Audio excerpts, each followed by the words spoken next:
For this month's top 10 list, I invited author Winifred Summer back onto the show to provide her personal reading recommendations. Winifred is an HR expert and the author of the Toxic Job Playbook.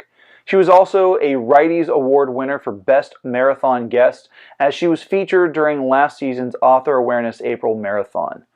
Hope Winifred provides titles that you might be interested in. Hi, I'm Winifred Summer, also known as the HR Darling Professional that you can talk to about what's going on in the workplace. But today, we're not talking about work. We are talking about my 10 favorite books. I'm very quickly going to run down the list, maybe give you a little detail about why I love the book so much, and then we're going to get out of here. So we're starting off with number 10, The One Thing. Very popular book. The One Thing, The Surprisingly Simple Truth Behind Extraordinary Results by Gary Keller and Jay Papasan. I hope I pronounced that correctly. This book is great because as a person that is super creative and has so many different balls in the air that I'm juggling, The One Thing helped me to see that although you can, spread yourself thin and do all these things, it doesn't mean it's always the best course of action when you're trying to be productive. So I highly recommend The One Thing for people who are really trying to just lock in and get things done. Now, I am an author myself, okay? And also fiction. I have a nonfiction book out that's doing really well, but I'm really into fiction. So this book here, Build Better Characters by Eileen Cook, really helped me break down, psychology and creating a backstory. So it says the psychology of backstory and how to use it in your writing to hook readers. This was a game changer for me as I like to create memorable characters and build worlds. I really haven't done a lot of fiction in a long time, so I was trying to zap myself back into creative, extra super creative mode. This book helped me, so if you're a writer, check it out, Build Better Characters. Number 8, pretty powerful, Appearance, Substance, and Success by Eboni K. Williams. I've been a big Eboni K. Williams fan for many, many, many, many years. She was on the news, she's done talk shows, and she was on The Real Housewives of New York.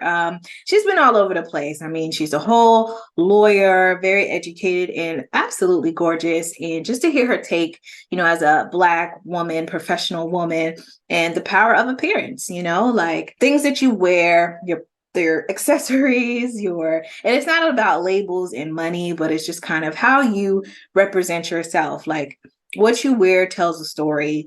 And so it's important to realize the power of your appearance. So this is a good one, especially if you're kind of coming into this space where you're trying to be more polished and put together and trying to figure out your own personal style. I highly, highly recommend. This was a good one. Just so happens we're at number 7, and the title of this book has a 7 in it. The 7 Spiritual Laws of Success, a practical guide to the fulfillment of your dreams. Sorry, my lighting isn't that great, by Deepak Chopra. And this book is really good because, simple spiritual laws, but it's very well put together. It is a small book, so it's a pretty quick read. You could probably knock it out, in a day or two. I recommend this if you're really trying to center yourself and just really kind of get your mental right. If you're a spiritual person, these laws of success, because not just laws of success. It's spiritual laws of success. So this is a good one. I recommend it. Number 6, I'm going to go with Eloquence, The Hidden Secret of Words That Change the World by Andrei.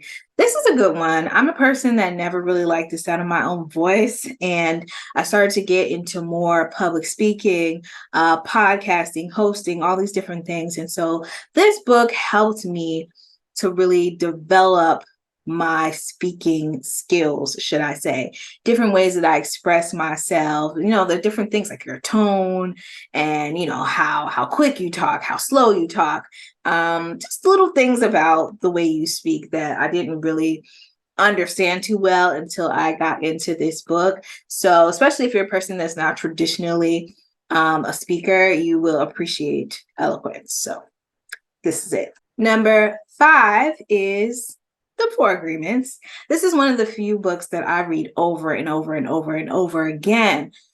Wow, what can I say about this? It says wisdom book right underneath, and that's exactly what it is. It's by Don Miguel Ruiz, and it's just about your mind, yourself, being centered. I always tell people that this is a good one to read, and it's one that you'll take notes. It's easy to remember. It's an easy read. It's not a very big book. It is straight to the point, and that's what I love about it. So definitely The Four Agreements. 4, Black Fortunes. Being a Black woman, reading this book really inspired me. The story of the first 6 African Americans who escaped slavery and became millionaires. Talk about motivation. This is a great one by Shomari Wills, and I think everyone should read it, not just Black people. I think it's a great book for everyone. It will really make you think bigger, dream bigger. So yeah, a great one, an absolute great one. Number 3 is Think and Grow Rich, the legendary. It took me so long to read this book. So many people recommended it to me, and when something's hyped up a lot, it actually pushes me away. It makes me not want to read it. So once I finally got over myself and decided to read this book, it changed my life. I can see why so many people recommend it. It will definitely elevate your thinking. So Napoleon Hill. Ooh, this is a good one. Number 2 is The Giving Tree by Shel Silverstein, and this book is legendary. I remember it being read to me as a kid.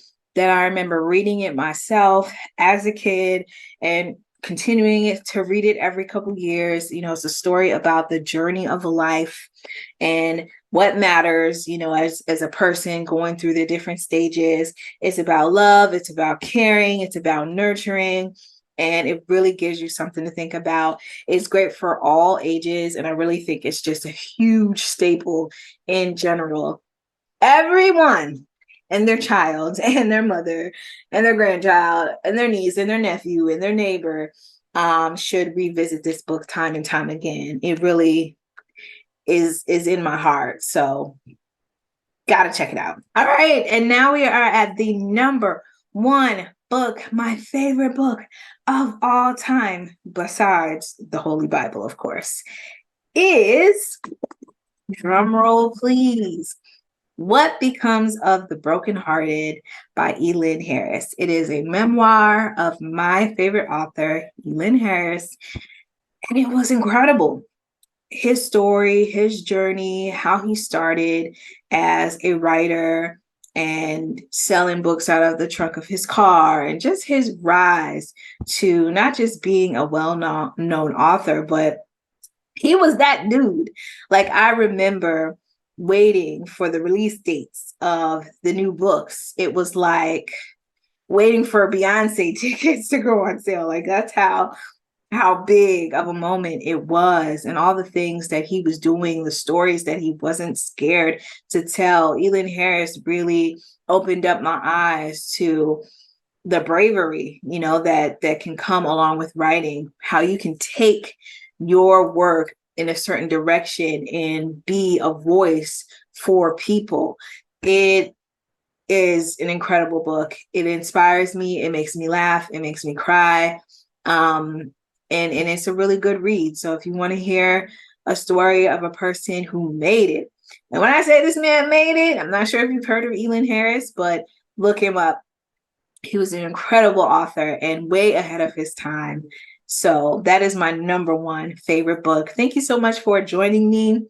I know I maybe butchered some of the names of the authors. My apologies, but those are my 10 favorite books. Now, I have a whole lot of books that I love now. A whole lot of books that I love, but the ones that really stick out and shine to me are the ones that I share with you today. So thank you so much. Again, my name is Winifred Summer, and I'm also known as the HR darling, the person that you can come to about what's going on in the workforce. Please check me out if you're interested in hearing about some HR stuff, some HR goodness. And I'm also an author myself. Shameless plug. The Toxic Job Playbook is available on Amazon.com. So yeah, follow me, check me out. Thank you for your time, and take care. Keep reading. A big thank you goes out to Winifred for being this month's guest host. If you're interested in picking up one of the books mentioned in her segment, you can find that list of titles and their ISBN numbers down in the video description.